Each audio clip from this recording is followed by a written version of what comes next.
Believe it or not, this question has already appeared in the Japanese Math Olympiad. Shall we solve it together? Nice to meet you. I'm Leo Sacramento, a math teacher. And here, I solve math problems for you every day. I know it's annoying, I know it's a hassle to keep asking, but guys, it's free, and it really helps our channel keep growing. So leave your like, subscribe to the channel, and share it so other people can see this. This content could be important for a lot of people too. And don't forget to comment if you like the solution or if you solved it in a different way, okay? Guys, let's go. Here we have an equation that we call an irrational equation. Why do we call it an irrational equation? Because we have the square root here, right? So, okay, whenever we have an irrational equation, we need to isolate this term that we consider irrational. So the first step here would be to take this x here, which is by itself, and move it to the other side as a negative. But, so looking at the equation, this will be the square root of the variable x is exactly equal to the quantity of 6 minus x. This represents our primary expression for this step, right? And now we have a very important concept here in algebra. Look, if we have a square root of a number raised to the power of 2, like this, we can simplify and say it's just the value under the radical. All right? So we can consider it like that. Besides that, check this out. Since the result of a square root always has to be positive, everything here on the right side of a square root, guys, always has to be positive. Everything on the right side has to be a positive number or 0. Let's think of it that way. So what am I trying to say? We have a restriction for this equation. That is, 6 minus x has to be greater than or equal to 0. Moving the 6 to the other side, negative x is greater... Oops, I clicked the wrong thing here. My bad. Negative x is greater than or equal to negative 6. Sorry. Multiplying both sides by negative 1, x has to be less than or equal to 6. In other words, if we find any value of x greater than 6, we can already disregard it because it doesn't fit our restriction. All right? Now, yes, let's square both sides. If I need to erase there later, I'll erase it. Great.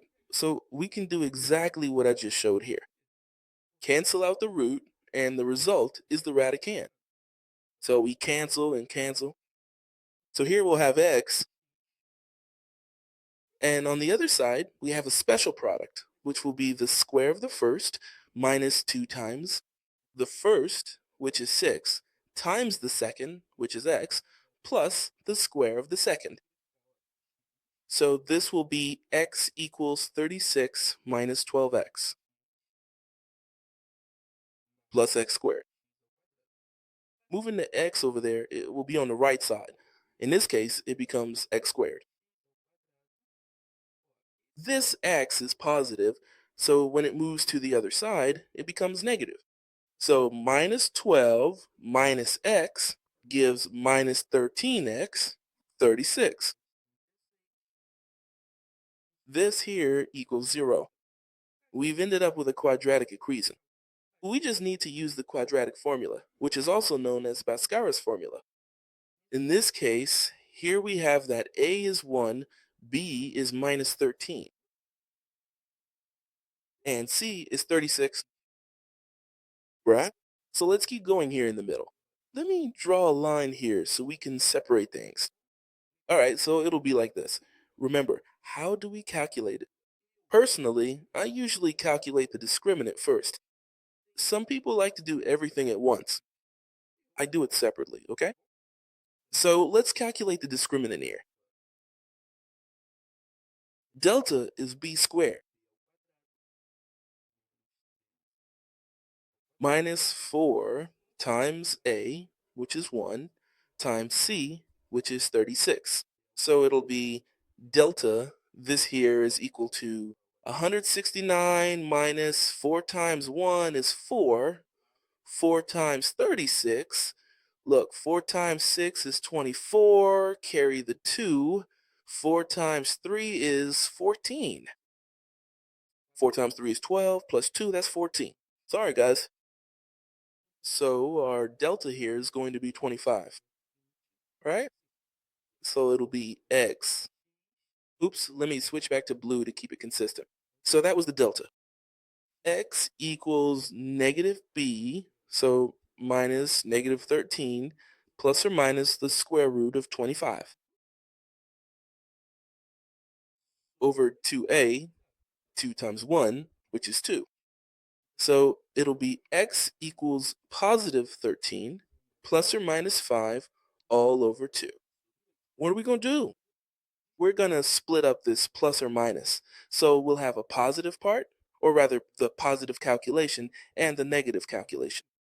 So the positive one is 13 plus 5 over 2.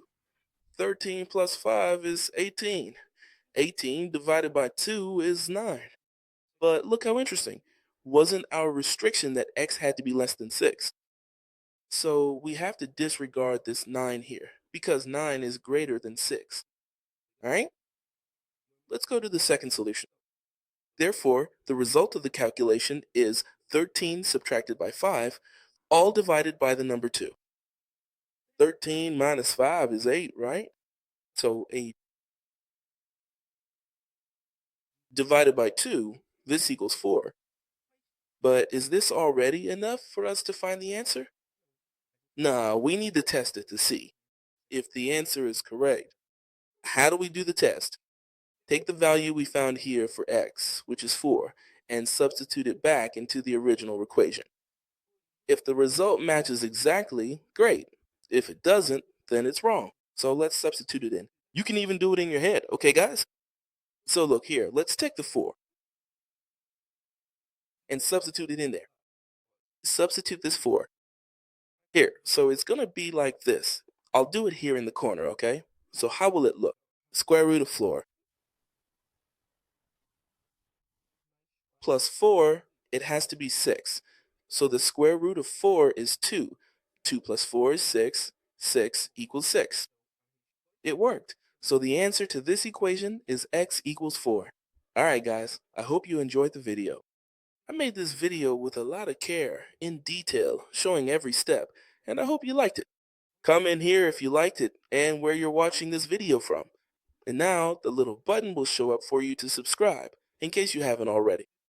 And a recommended video will also pop up for you to watch. Thank you so much. Take care.